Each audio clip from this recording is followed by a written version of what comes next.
नमस्कार दोस्तों, cogent IAS में आपका स्वागत है।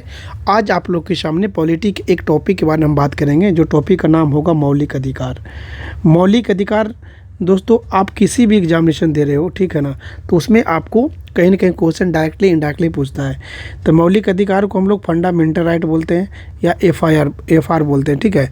तो जैसे मान लिया आप कोई भी एग्जामिनेशन की तैयारी करो, जैसे मान लो कि आप यूपीएससी की तैयारी कर रहे हो या कोई भी स्टेट पीसीएस की तैयारी कर रहे हो या वनडे, ठीक है, वनडे एग्जामिनेशन की तैयारी कर रहे हो, तो यहाँ आपको पॉलिटी क्या होता है, यहाँ से क्वेश्चन आपको आता है।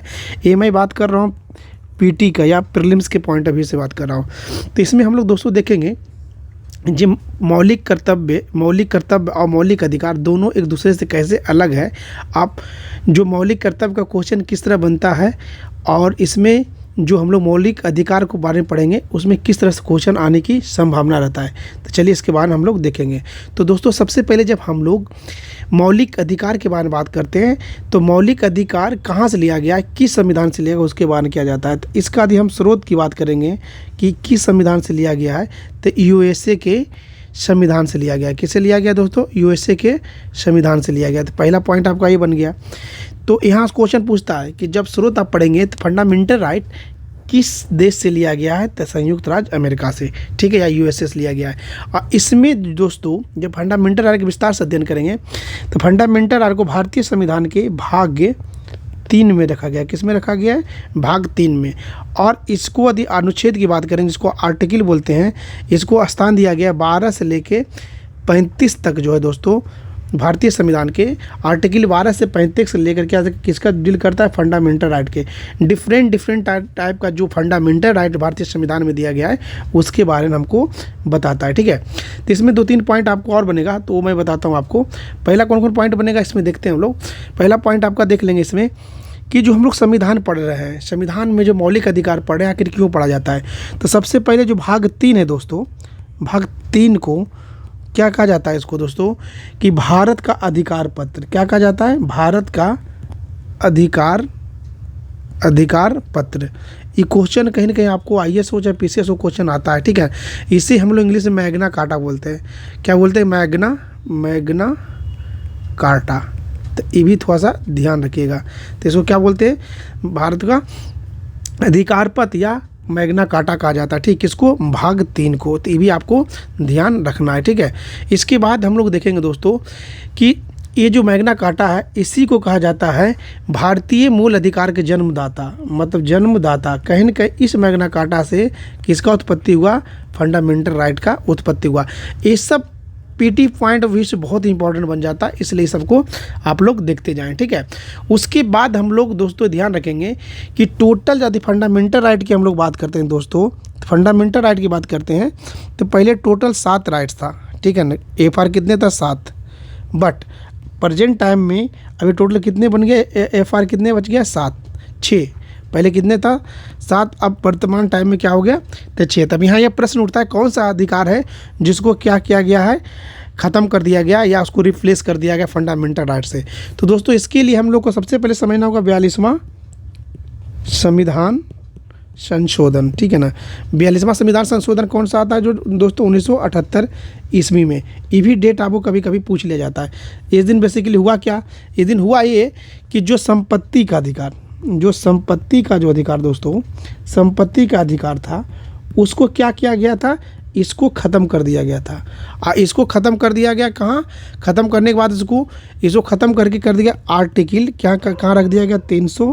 300A में रख दिया गया। कहाँ रख दिया गया? तो तब से क्या हो गया, जो पहले 7 FR था, अब उसके जगह वर्तमान समय में 6 FR है, यानी फंडामेंटल राइट है।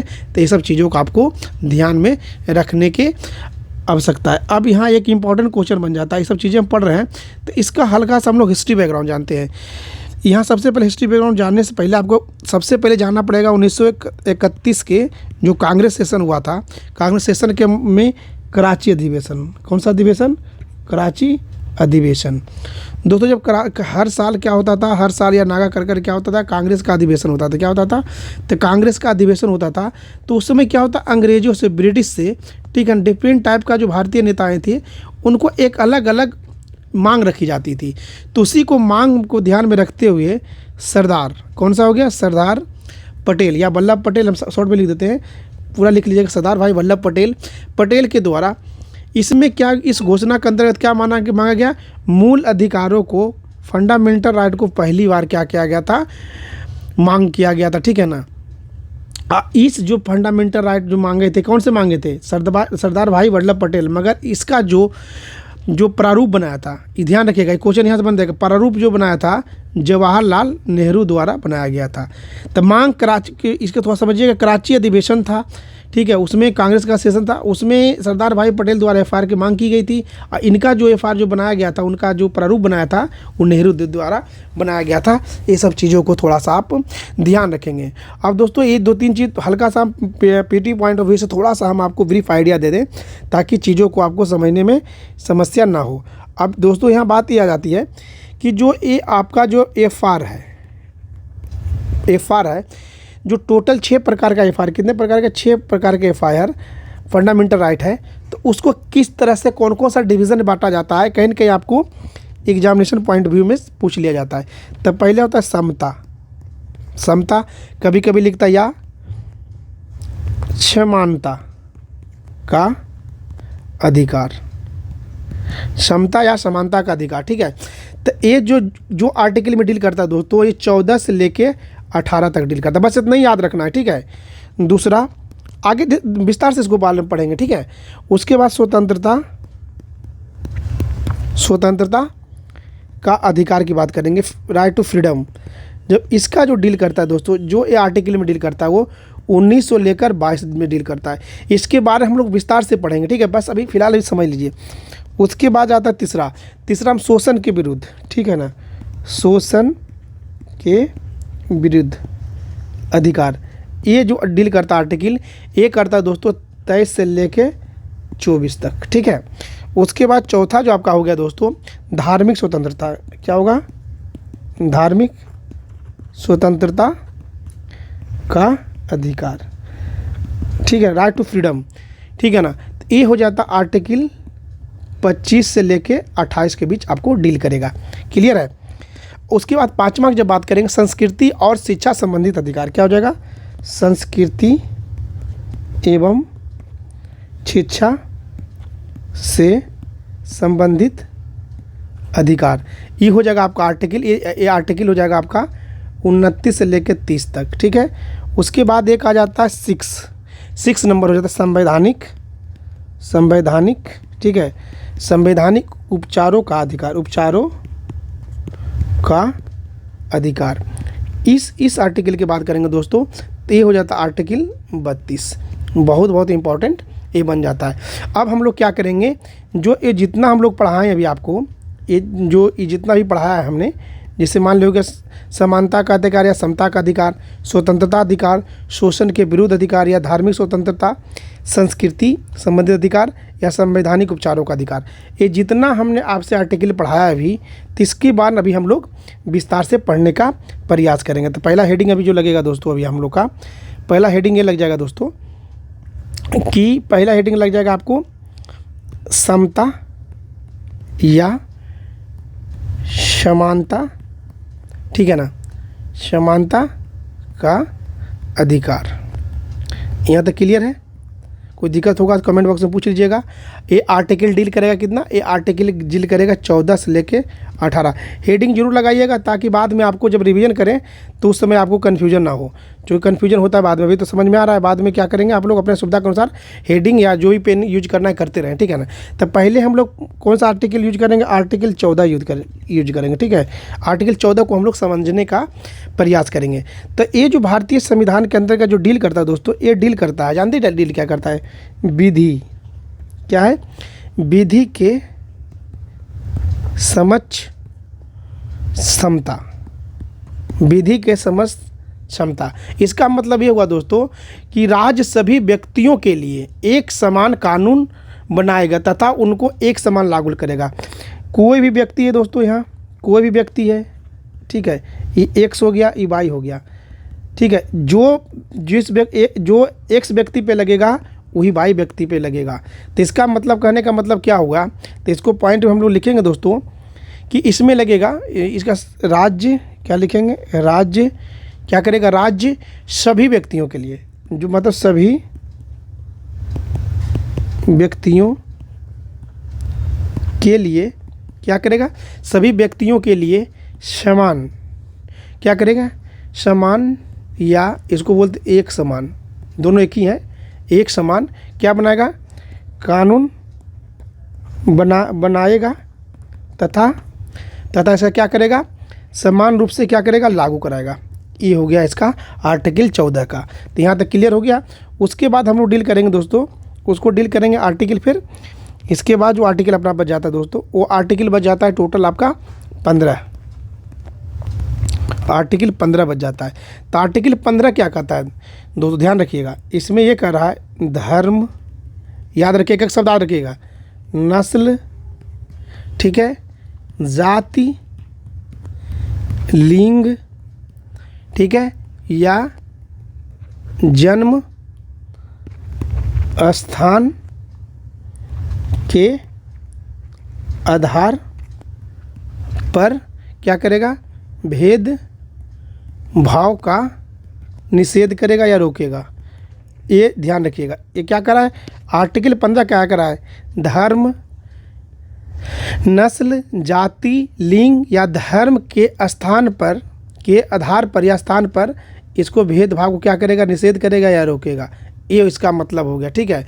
मतलब कहने का मतलब हुआ दोस्तों कि राज्य के द्वारा धर्म, मूलवंश, जाति, लिंग या जन्म स्थान के आधार पर जितने भी नागरिक हैं, नागरिकों के प्रति जो जीवन है ना, नागरिकों के प्रति जीवन में किसी भी प्रकार का क्या होगा, भेदभाव नहीं होगा। यहाँ तक क्लियर है। तो ये आर्टिकल आपका 15 डील करता है, ठीक है। उसके बाद हम लोग देखेंगे दोस्तों आर्टिकल 16, आर्टिकल 16। तो आर्टिकल 16 क्या कर रहा है, लोक नियोजन के विषय में अवसर की समता, लोक नियोजन क्या हो जाएगा, लोक नियोजन के विषय में अवसर की समता, ठीक है। डैट मीन्स यहाँ कहने का मतलब क्या हुआ कि राज्य के अधीन किसी पद पर नियोजन या नियुक्ति किसी भी विषय या व्यक्ति या नागरिकों के लिए क्या होगा, समान अवसर होगा। क्या होगा, समान अवसर होगा। मतलब क्या होगा कि समान अवसर पे सभी विषयों को, सभी लोगों को ध्यान दिया जाएगा। इसको हल्का से एक बार हम लोग समझते हैं दोस्तों। इसका कहने का मतलब ये हुआ दोस्तों कि समान रूप से, तो मतलब समान रूप से मतलब क्या होगा, सभी वर्गों के लिए, सभी वर्गों के लिए। तो सभी वर्गों के लिए मतलब तो सबका विकास, सबका विकास, सभी का विकास। तो सबका विकास मतलब क्या होगा, वंचित वर्ग, और दूसरा क्या हो जाएगा, शोषित वर्ग। तब वंचित वर्ग में कौन कौन सा आ गया दोस्तों, तो वंचित वर्ग में आ जाएगा आपका SC ST, ठीक है, SC ST महिलाएं। और शोषित में कौन सा हो जाएगा, PWD दिव्यांग, ठीक है, बच्चे, महिलाएं, ठीक है, ठीक है। या और कौन कौन सा हो जाएगा, पिछड़ा वर्ग, पिछड़ा वर्ग। तो मतलब सभी के लिए कल्याण की बात करता है, ठीक है, कल्याण की बात करता है। यहाँ तक कोई दिक्कत है तब बताइए, समझ गया ना। तो इसको एक चीज़ हम लोग ऐसे समझ सकते हैं कि इसको ऐसे कर सकते हैं, लोक कल्याण बोल सकते हैं हम लोग, लोक कल्याण। तो लोक कल्याण कैसे होगा दोस्तों, लोक का कल्याण तभी होगा सबका विकास, और दूसरा हो जाएगा सभी वर्गों का विकास। ध्यान रहे दोस्तों कि ये जो हम लोग डील कर रहे हैं, ये डील कर रहे हैं कौन सा आर्टिकल, हम लोग डील कर रहे हैं आर्टिकल 16 डील कर रहे हैं, ठीक है। कौन सा डील कर रहे हैं, आर्टिकल 16। और सबका विकास का मतलब क्या होगा, सबका विकास मतलब हो गया महिलाएं हो गया, जनजाति हो गया, वंचित हो गया, शोषित, जैसा कि हम ऊपर बता दिए, तो शोषित हो गया। और सभी वर्गों का मतलब कि SC हो गया, ST हो गया, OBC हो गया इत्यादि। ये हो गया आपका लोक कल्याण की भावना। तो ये सब चीज़ों का आर्टिकल किसके डील कर रहे हैं? आर्टिकल 16 के अंतर्गत हम लोग डील कर रहे हैं, ठीक है। अब हम लोग दो आगे देखेंगे दोस्तों, उसमें जो आर्टिकल डील करेंगे आगे में वो करेंगे हम लोग आर्टिकल 17। क्या करेंगे? आर्टिकल 17। तो आर्टिकल 17 बहुत इंपॉर्टेंट बन जाता है, VVI कर लीजिए इसको, ठीक है। आर्टिकल 17 कहता है दोस्तों अस्पृश्यता, अस्पृश्यता, अनटचेबिलिटी को बोलते हैं का अंत, ठीक है ना।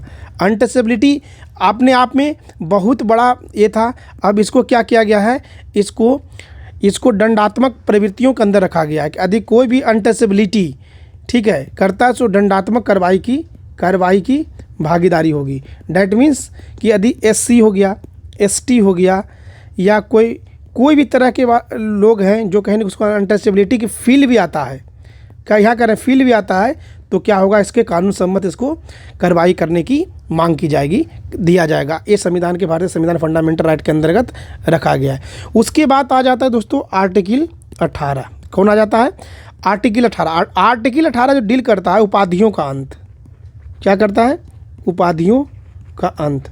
उपाधियों का अंत का मतलब होता है दोस्तों कि सेना, पहला हो गया सेना, विद्या, संबंधित राज्य किसी को उपाधि प्रदान नहीं करेगी। पहली चीज़, भारत का किसी भी नागरिक होगा, यदि मान लीजिए ये इंडिया है, ठीक है, इंडिया है, एब्रोड गया, यदि इसको राजा महाराजा धीराज दे गया, तो ये भारत का कोई भी नागरिक महाराजा धीराज नहीं अब कर सकता है, हासिल नहीं कर सकता है। ये सब चीज़ उपाधियों का अंत कौन सा कर दिया है? आर्टिकल 18। क्लियर यहाँ तक है? तो ये सब चीज़ बातें होंगे, अब आगे देखेंगे। अगला मैटर बन जाता है दोस्तों आपका, कि इसमें कुछ चीज़ें हैं जो कि नोटबुक के अंतर्गत रखा जाएगा, कि जिसे देखिए भारत सरकार द्वारा कुछ भी दिया जाता है। भारत सरकार क्या जाता है? भारत रत्न समझिएगा थोड़ा सा, ये सब उसके पद्म विभूषण, ठीक है, पहला चीज़। तीसरा चीज़ पद्म भूषण, समझ रहे हैं ना, पद्म श्री, ठीक है। और सेना में जैसे हो गया, सेना में कौन सा हो गया? परमवीर चक्र, ठीक है, महावीर चक्र, ठीक है, या वीर चक्र। ये सब जो संबंधित जो भी पुरस्कार दिया गया है, ये किसके तहत दिया जाता है दोस्तों? तो ये हो जाता है 18 के तहत दिया जाता है। तो क्वेश्चन यहाँ क्या बनेगा? MCQ क्वेश्चन यहाँ बनेगा कि जो पुरस्कार दिया जा रहा है, भारत रत्न, परमवीर चक्र, भारतीय कॉन्स्टिट्यूशन का किस आर्टिकल को ये फॉलो करता है? ठीक है, तो आंसर कौन सा होगा? आर्टिकल 18। क्लियर है यहाँ? तो ये मोटा मोटी आपका ये फंडामेंटल राइट की बात की गई थी। आगे जो हम लोग पढ़ेंगे दोस्तों, यहाँ से आगे जो लेक्चर होगा आपका दोस्तों, ये होगा आपका स्वतंत्रता का अधिकार। क्या पढ़ेंगे? स्वतंत्रता का अधिकार, जो नेक्स्ट टॉपिक में नेक्स्ट क्लास में लेंगे। ये जो आर्टिकल हम लोग इसको पढ़ के आइएगा थोड़ा सा। ये आर्टिकल हम लोग कहाँ पढ़े? स्वतंत्रता का अधिकार आर्टिकल 19 से लेके 22 तक पढ़े थे। तो इसको थोड़ा सा एक बार देख के आइएगा तो समझने में दिक्कत होगा।